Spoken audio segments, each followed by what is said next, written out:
তারপরে শুরু হলো আমাদের মিশার হাতে খড়ির প্রসেস।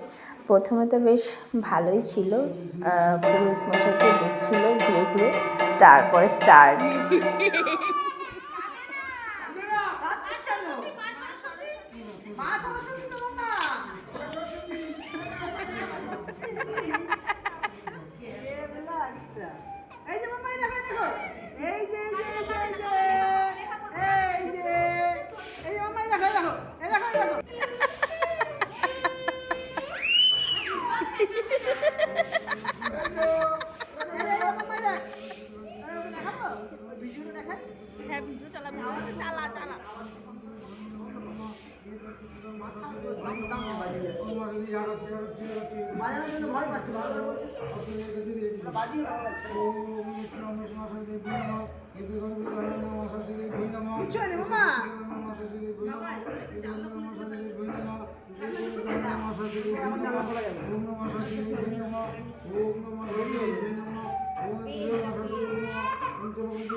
মামা একটু লিখে নাও, তাহলে হেভি হবে।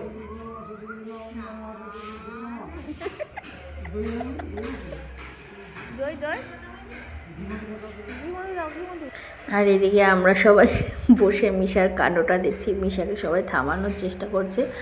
অ্যাট লাস্ট তারপর পুরোহিতের কাছে তো লিখলই না, মার কাছে কোলে বসে একটুখানি লিখলো। কান্না থেমে বহুত কষ্টে গুলিয়ে ভালিয়ে কান্না থামিয়ে লেখানো হলো। তারপর এদিকে পুজো হচ্ছে। পুজো হতে বেশ খানিকটা টাইম লাগলো। আবার নেক্সট পার্ট আসছে পরের ভিডিওতে। Till then stay tuned.